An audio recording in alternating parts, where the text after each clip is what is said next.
I've been on the fence for starting this YouTube channel for the longest time, and I feel like it is finally time that I actually take the time to sit down and kind of just record some musings around why I want to create this channel and what I'm going to do with it.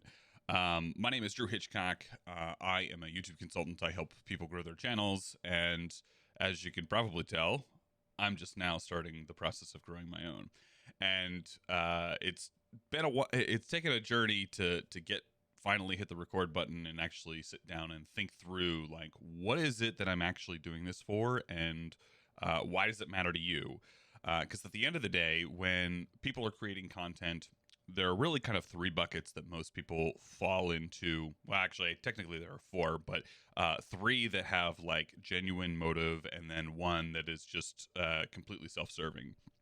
And the three buckets that are genuine are kind of looking at the creation of content for legacy, helping the idea of having each video be specific to adding value to one person, and then the idea of brand building. You hear a lot nowadays around, you got to have a personal brand, you got to create content, that kind of thing. And that's great. There's a lot of opportunities that can come from that.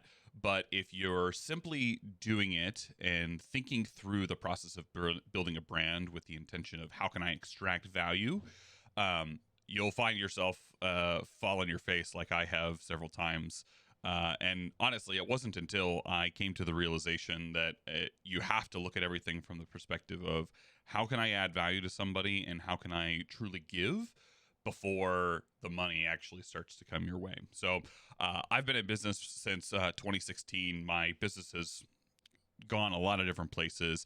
Actually, ironically, I have a YouTube channel that I started back in 2013. It's Chaos Esports Productions. I'll leave a link down in the description just so you can kind of see where things have started from. But I started that channel kind of with just the intent of like, I just want to start putting content out there and getting an audience. And ultimately, I wanted to cast in big tournaments and things like that. And as a function of building that channel out, I got some really interesting opportunities to cast a bunch of different tournaments, one of which was a $10,000 prize pool. We had the top 16 players in the world. And at the end of the day, I came out of that experience kind of with this, oh my gosh, I can get paid to talk about a video game. That's insane. Like, never in my wildest dreams did I think that that could potentially be a possibility. And honestly, it kind of made me start asking the question of like, oh, how would I scale this thing? How would I ultimately turn this into a business, something that's really something that I, do on a day-to-day? I enjoy getting up and playing this game and that kind of thing. For me, that was the question that kept running through my head. And ultimately, I came to the conclusion that in the esports kind of StarCraft world, I wasn't going to necessarily be able to replace my day job with that type of activity. And as a function of that, I started to then ask the question, what are other things that I could do that have high time leverage where I can spend an hour here, make some money without having to necessarily think of it? That led me on a journey of exploring a lot of different areas, one of which was retail arbitrage and the Amazon FBA ecosystem.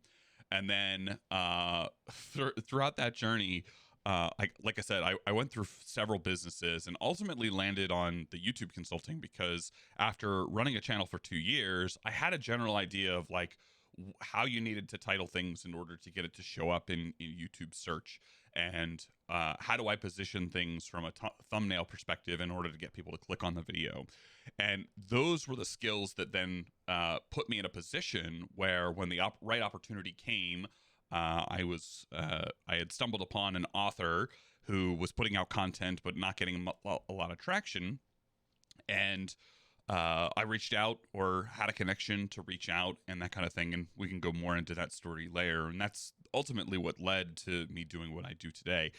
Now I serve, I think between, I have to go back and look at the official numbers. It's somewhere between 10 and 15 entrepreneur-based YouTube channels that all are talking about kind of in the thought leadership space. And I've basically helped them grow their channels to revenues that are pretty sizable. I've got one channel that's mid 6 figures, and then others that are kind of on the lower end. So a wide range of folk. But at the end of the day, my goal with this channel is to kind of use this more as I kind of want to fall into all three of the main buckets, where there's a legacy piece where I'm hoping that at the end of this, when I pass away, I have a place where my kids and grandkids can come back to and kind of understand the way that I think through things, and hopefully see in themselves the things that they are starting to learn about themselves. Because I think one of the things that we can look at is we can look at our parents to kind of see, oh, that's where I get that inkling, or how I think through that. I don't think there are very few people that I think look at content from this lens. I think the only one that I know who has actively done this is Patrick Bet-David. He had a presentation at Grow with Video Live earlier this year where he talked about, and actually I think that presentation just got posted, so I'll leave a link to that presentation down in the description below. But at the end of the day, he really wanted to emphasize, like, what would you give to have 100 hours worth of your great grandparents just on video captured? Whether that be conversations, whether that be activities, like, what would you give for that?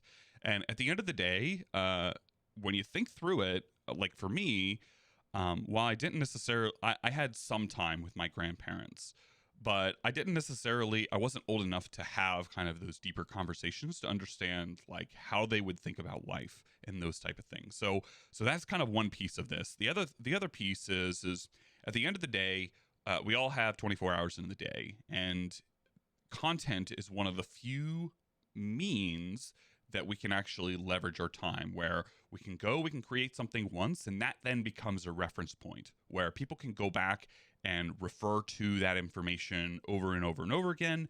And it doesn't take any more of my time. It just took me the time to actually hit the record button and get things going.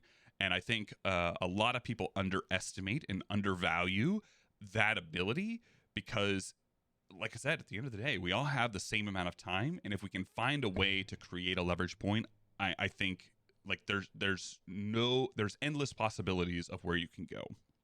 The other thing too is content is also one of the very few platforms and mediums that everything has shifted in the last 5 or 10 years, where it's no longer a cost to actually produce the content. It's fairly cheap.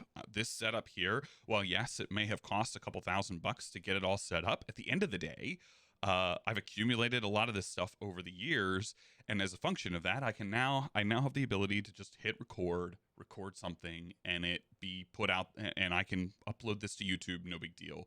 I can do some editing if I want. I can make it as fancy as I want, but at the end of the day, I get to dictate. It's simply limited by me taking the time to actually hit the record button and go forward. The other piece too is building a brand. So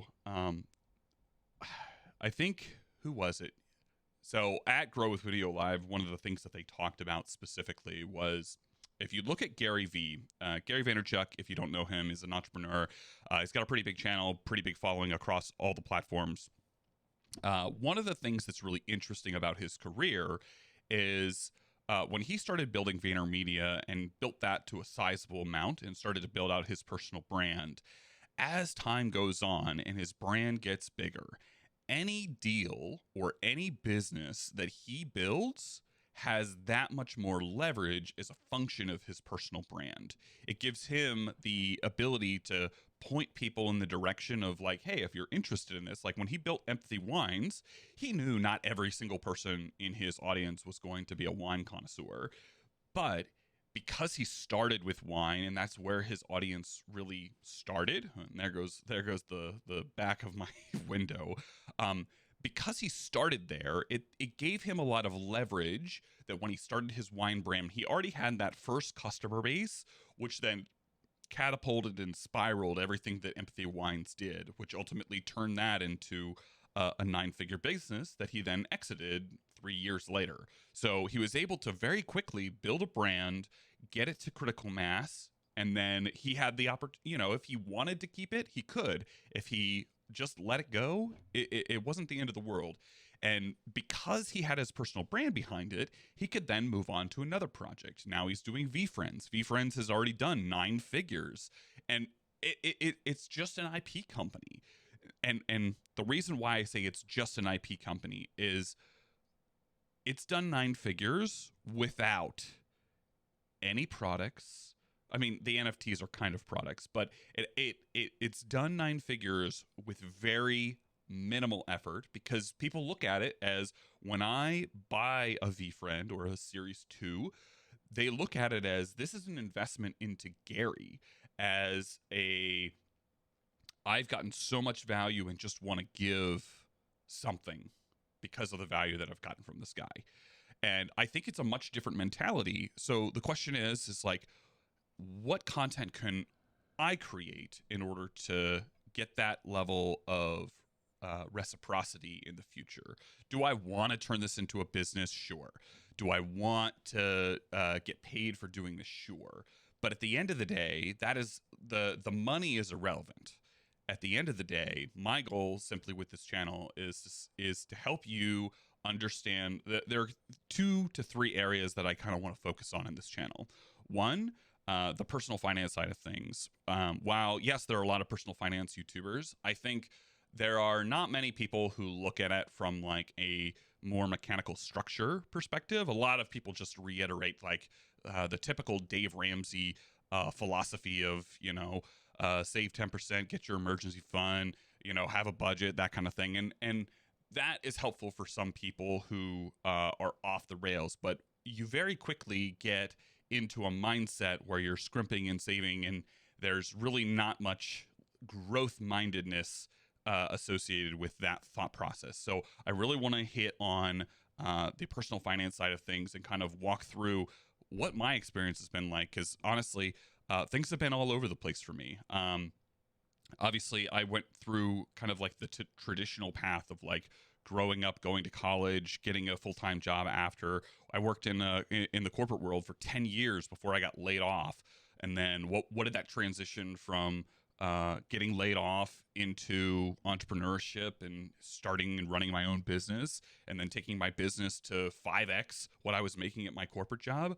That there were a lot of mindset shifts that had to happen along the way that had I not taken the time to take a step back and really think through things, I don't think I would have come out of the situation that I was in as well as I have. So I really want to take some time making some content around that. Obviously, given that I've got a background in helping people grow YouTube channels, I will definitely be talking about strategies and that type of stuff in order to help you get your YouTube channel off the ground if that is what you desire. But at the end of the day, my goal with this channel is really just to give back, to create content around the things that I've learned, and help you and hopefully speed up the process of getting you further along in whatever life that you want to build. Because at the end of the day, I believe that we all have the right to build a life we love, and that is what I'm here for. So I hope that helps. If you want to check out the video that I created almost over a year ago of where I thought this channel was started, you can check out this video right here. Otherwise, I will see you on the next one.